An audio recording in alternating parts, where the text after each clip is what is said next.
afternoon, Carl. Greetings, Michael. How are you? I'm doing well. How are things selling for you back in the US now? Amazing. Like, it's just amazing to be close to family. I mean, we were just talking about this today, actually. I had a conversation today with somebody from Scotland. She was in Scotland, I was here, and the accent, and I was like, oh, I miss all of that, the Kiwi accent, the Australian accent, and the Scottish and They are Irish wonderful accents. They are wonderful. No, it's amazing. So we miss a bunch of that, but what we love is being close to our family and being outside. So it's been amazing. Awesome. Well, welcome back. Yeah. So for our discussion today, we put the word out, as we often do, of what does everybody want to talk about, and we've talked in prior episodes about the dynamic of letting go of clients, letting go of clients that aren't a good fit. Like, life is short. It's time to move on from they pay us a lot of money, but they're just really unpleasant to work with.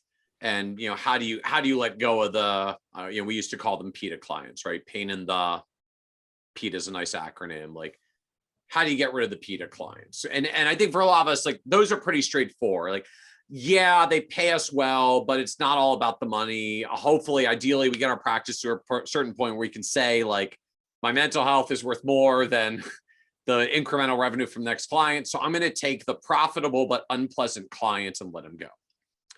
So we had a great question that came in that is the opposite scenario. The client that is like a great client and a great person, but unprofitable. And it struck me like it really is a different context, right? Like, just the mental framework of they pay well, but they're a pain in the butt. Like, I know how to build myself up to say, look, this just isn't working, right? And I'm going to feel so relieved when I know I'm never going to have to take a phone call from them again. That gets me through the awkwardness of the conversation. But I like you. You're nice people. I like working with you. I want to help you, and I know my advice has positive impact. But it's just not profitable to serve you. Is a really awkward conversation, I think, for a lot of us. It's sort of an extension of the minimums conversation, right? But it's even worse when you've already been working with them. Basically, you have to say, I need to stop working with you because you just don't have enough and pay enough. So I thought it would be a great place to go for today's conversation of just how do you handle these situations where they're a good fit in all respects, except there's just not enough revenue there. And I'm going to assume for a moment this is not we'll just raise the fee because they could afford to pay more. Like, I think we'll assume for this context, like, they just really can't afford to pay you more or what your going rate is. So, like, what do you do? How do you handle this conversation? It's a super good question. We've all, I mean, I think most of the people listening to this, one of the reasons I love this little segment of the industry, whatever we want to call it, this little segment of people that we get to talk to, is that most people got into this profession, if you will, because they're service minded, right? Like, they wanted to help people. And we've talked about this before, that we never want to lose that, right? Like, but it comes with some mindset things that can be problematic sometimes.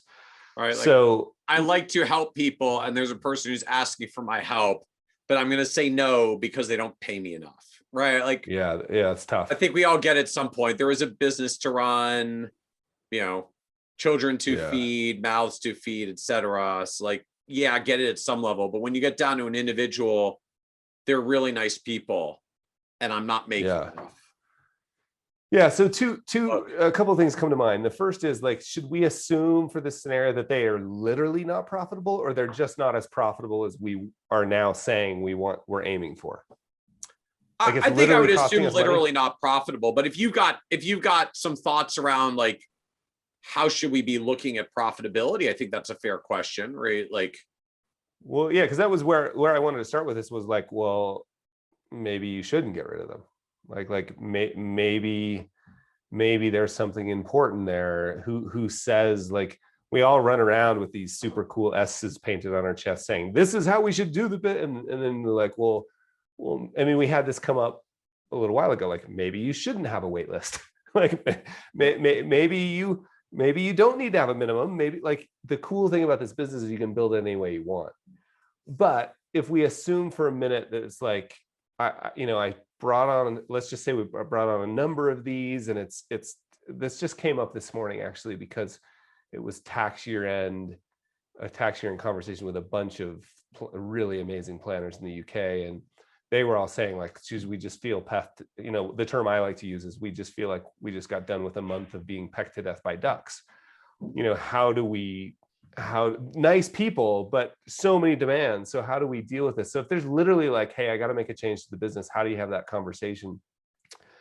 So to me, the first thing that comes to mind is most of those situations are relatively simple, right? Like I guess you could create a scenario where somebody doesn't have enough money and a very complex situation, but often when we're talking about those clients, they're relatively simple.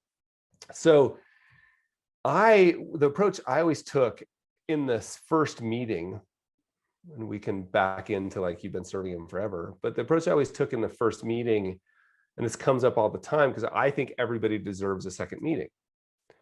And people would say, well, what if in the first meeting that they're nice people, but it's not a good fit profitability wise. My thought was you had the second meeting and you gave them a roadmap and said, here, go implement this, right? Like, here, a 1-page plan for you. It took me an extra half an hour. Like, I don't have to say that, but internally I know, like, and I treat those people as marketing. And what I found is they didn't refer people like them. I said, look, there's not much we could help with here. It's just not a good fit for what we do here. But based on everything I heard, here's a couple of things you could do. You start paying off that credit card debt, save $25 a month at Vanguard, and do this, this, and this. Max out your 401k, whatever. So I get it when it's a prospect, but what happens when they're already a client? Because I think that was the context for this question. Like, been working with them for years, not profitable. Yeah. Feel like I need to let them go. Really nice people. Don't want to let them go. Feel like I need to let them go. Really nice people. Don't want to let them go. Yeah. Like, all right, like, and down we get stuck. Let's extinguish all the alternatives, and then we will get to the really hard conversation. I mean, because one of the other alternatives is to change your service model for that group of people. I'm not suggesting it. I'm just saying, hey, instead of contacting them once a month, we're going to contact you 4 times a year, and we're not going to meet in person anymore. And you just say, we've made some changes, and let's just check in once a quarter. Let's check in once a year. How about you come in for an annual update, right? Like, I'm not going to contact you once a quarter. We're just going to check in once a year. And if you need anything, email me.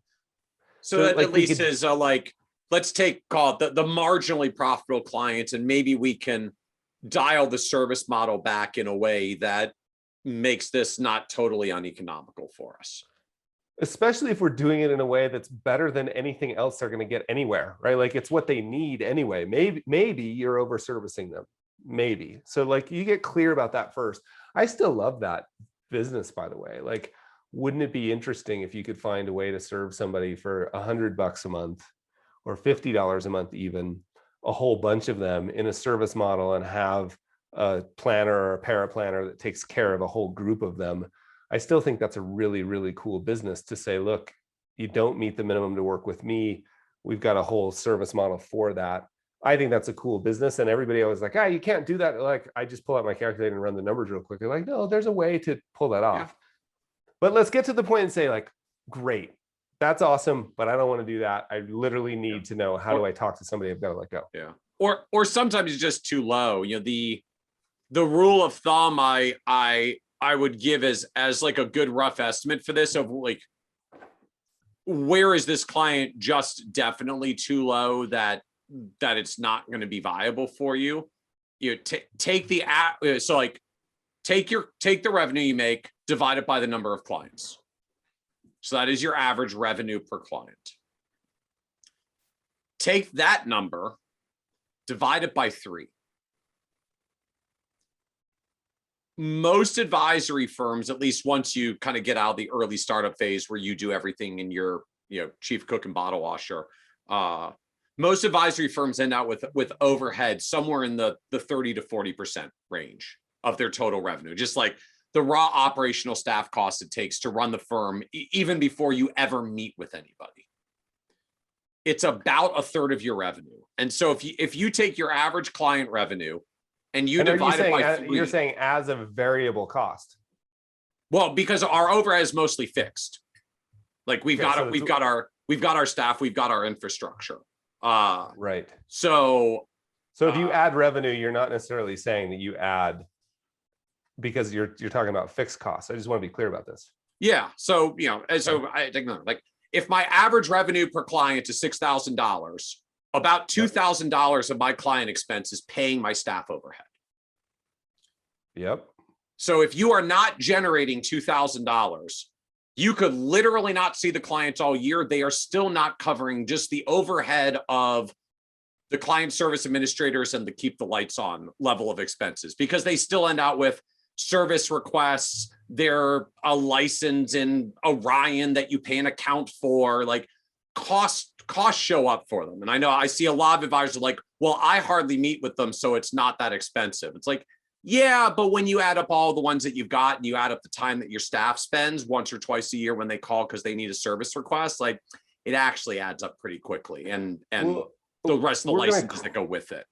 We don't want to go too deep into this, but look, if you've got a set of fixed costs and I add a marginal, but they're $200 a month, they're not fixed. Like if I take a firm that has 500,000 of revenue, 1 million of revenue, 2 million of revenue, 5 million of revenue, and 10 million of revenue, every single one has an overhead expense ratio between 30 and 35% without fail in every benchmarking study. Like the costs are never fixed. We think they're fixed, but when you add enough clients, you end up hiring more bodies, and the costs almost always. I know, but let's now this will be fun, and I think people will get a kick out of this, so it's fine. So let's just say I can't do it because I don't have a calculator. And this is now, you know how you have Kitces, hey, you got a calculator right here, man. I know. You know how you have Kitces research? Yeah. This is Richard's research. So like just take this and put it in your pot and stew it. Right. So if you take how many, so let's pretend how many, let's say $200 a month. Are we talking about clients below $200 a month or above $200 a month that are not profitable? Below. You want an image. This client has $57,000 and they live off Social Security, and they're like your grandmother, and you've been working with her for 7 years, and you don't want to send grandma to the wolves. Then if that's the scenario, then I don't care what you say about profitability, you serve that person.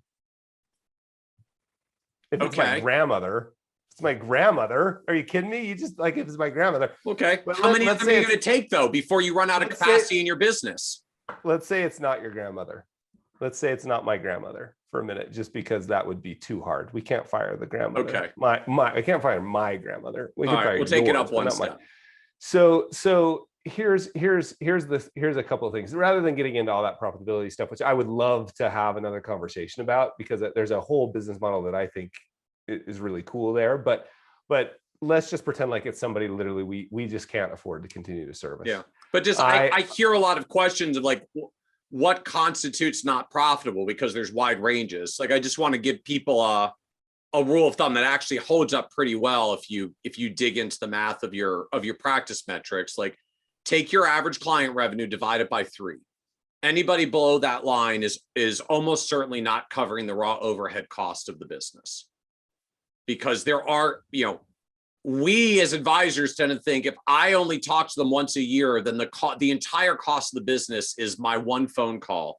And that's never, ever actually the case.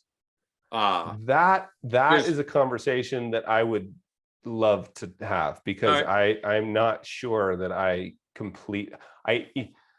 not sure I completely agree. So we have another conversation about that. But let's just focus on this person. Like here's the person, and you just have to make a decision. And I remember going through this. I didn't have I had a couple clients I just didn't like that I had to fire. Well, that's the conversation. Those are the easy ones, right? Like I know how to fire. I know how to fire you pay well, but it's just not pleasant to work with you. You don't pay well and you're not pleasant is pretty easy for all of us, right? Yep. This is the tough combination, right? These are nice people. We want to help them. It's not financially viable to do so. Yeah, and if I literally can't make it financially viable, which we've exhausted all those conversations, then I have to say, hey, we're making some changes at how we take care. We're making some changes of how we do things here at Kitces and Carl Capital.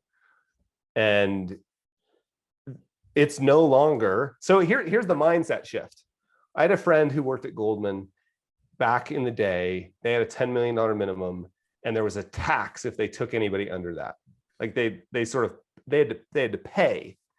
Interesting. We lived in similar, I always hesitate to say it's like we lived in similar neighborhoods. It wasn't though. Like I lived on one side of the tracks in the neighborhood. He lived on a completely different side of the track, but we went to similar churches. In fact, we went to the same church, and I was always getting asked for help by people who couldn't afford to pay much. And he was too. And somehow he managed to say no. And I was always managing to say yes. And so I asked him one day, like, how do you do that? And he was like, look, it's just a disservice for me. Like it costs me money. And so you're literally saying with the benchmarking studies that it literally would cost somebody money to take this client on. It cost me money. So he said, like the analogy I always think of is if I'm a knee surgeon and you've got something wrong with your shoulder, it would be a disservice for me to say, yeah, I'll give it a shot. I'll give it a shot.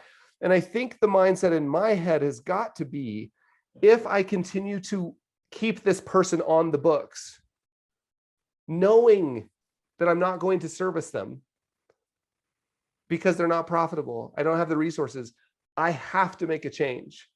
And the other thing that I got really clear about, tried to get really clear about, was I do pro bono work. Right? This is over here. It's in this bucket. I do pro bono work. And it seemed like it felt really messy when you start to think of those people who are clients of yours on the books as pro bono work. That felt really messy to me. I guess it could be a solution where you could say, look, this is my form of service. I know some advisors that have done that as the solution. Like, look, particularly for larger firms where this gets, frankly, even more awkward. Like management says I have to take grandma and fire her, right? Which just gets so much worse.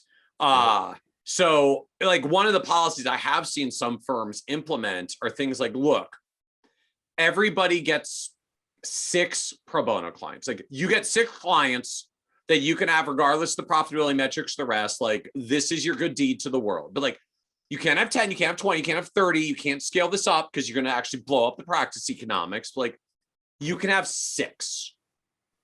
Yep. You're not sinking the ship with 6. We can handle 6. And at that point, like treat them like any other client. Give them the full service. Like you don't have to dial them down. Give them the full service. Just own. It's basically a pro bono situation, or I call it pay what you can situation, right? You can charge your fee, but it's not adding up to enough. Make them a pro bono client in your mental record keeping, and own that. But also own you're not running a charity. So if you're going to have pro bono clients, you have to limit how much pro bono work you do. Yep. So yeah, I think that's a possible solution, but let's again, we've exhausted solutions now. My 6 seats are full.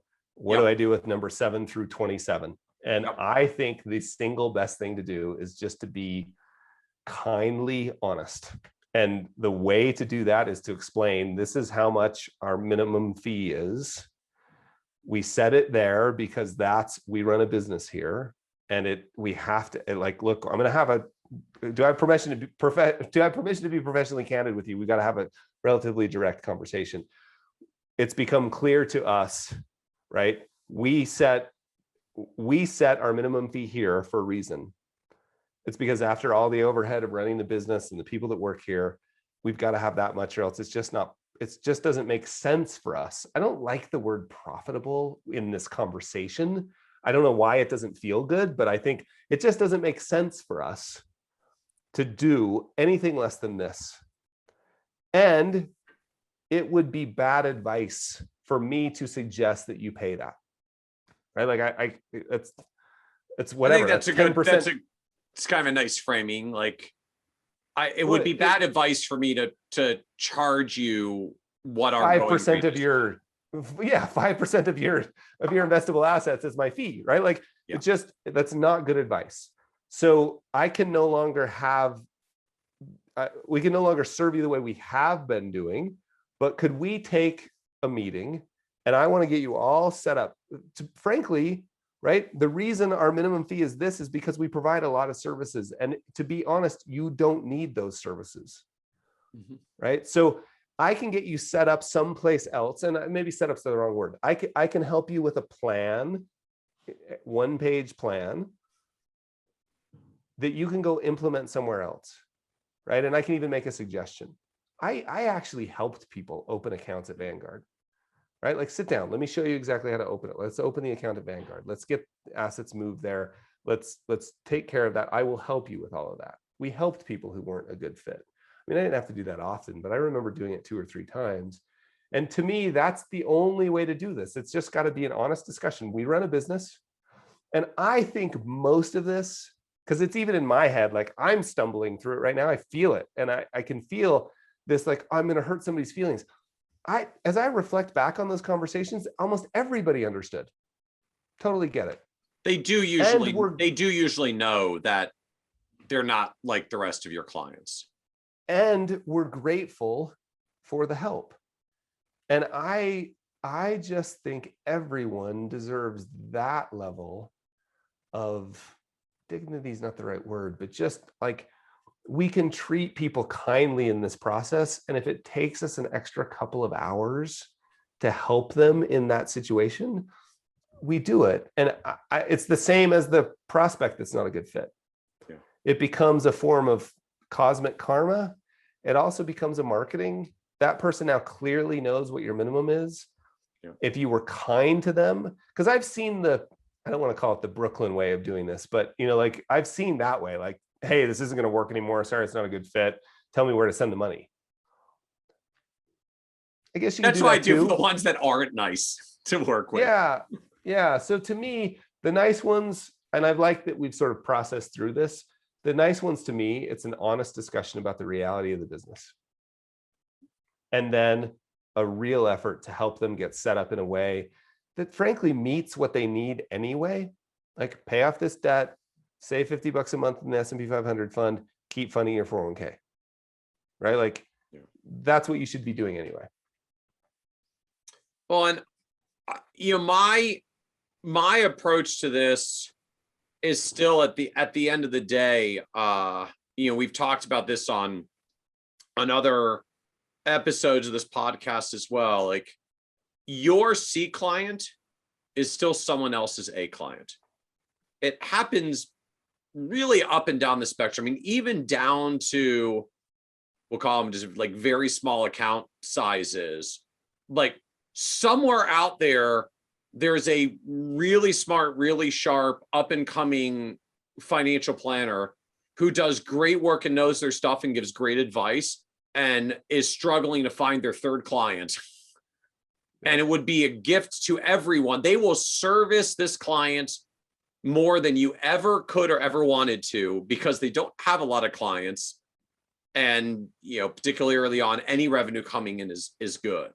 And so just taking that mentality, like your unprofitable C client is still someone else's A client, right? Even as you were talking about before, like that poor private banker is like, I don't know what to do when I have to slum it with a client who's only got $3 million because our minimum is 10, right? Yeah. It is amazing. No matter where you are on the darn spectrum, your C client is someone else's A client and your A client is someone else's C client. There's an incredible hierarchy in the industry. So to me, just, if the client is not profitable and not viable for you, it doesn't mean there's literally no other good advisor in the entire country for whom this couldn't possibly be a good relationship, right? There are hourly advisors out there. A good relationship is defined as they show up for the hour and they pay for it. Yeah. And one billable hour from them for the one client meeting a year may not be all that different from the one meeting you're trying to dial them down to, except you're doing it as like a sense of obligation or pity or something because you know they're not profitable, you're doing it anyways. And for them, it's actually a good meeting. It's a good client. It's a good deal. So to me, like if you've got that angst, like then find them a good destination. Like instead of taking all the hours you're going to take to meet with them, even though you shouldn't meet with them because they're not profitable and not good for your business and consuming capacity for you to actually help the people that you can best help, like take a little bit of that time you were going to spend with them.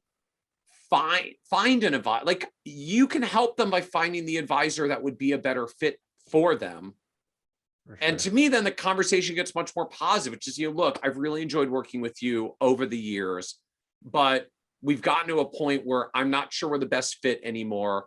Our minimum fees have been going up. I could not in good faith charge you those fees because it's for a scope of services you don't need, and it wouldn't be in your financial interest to do it. But I know another advisor. You know, her name is Jennifer. She's wonderful. I've spent some time talking to her. I'm really confident that she's able to help you. And I'd like to introduce you so that you get the level of service that you deserve, because I don't know if we can serve you the way that you need. And Jennifer can. Like, would it be okay if I introduce the two of you? And just make it positive for them. I'm going to help you get to someone that's better. It does mean we have to take the time to find someone better. But, you know, if you're thinking at all, it's scary and challenging to find someone to refer clients out to, like, welcome to the challenge that every single client has, because they got to pick this blind and they don't know anything about our industry that all of us know about how our industry works and how to actually vet who's going to do a decent job or not. It's like, if you think it's daunting, then it's so much worse for your client. So if you want to do something for them to help them, like, do that work to help them find a better destination. And then it's a positive conversation. Like, I found someone who can serve you better than I can. Fair enough. All right. Well, thank you, Carl. This was an interesting one today. Yeah, that'll be super fun to hear what people think about that. Yeah. Thanks, Michael. Thank you.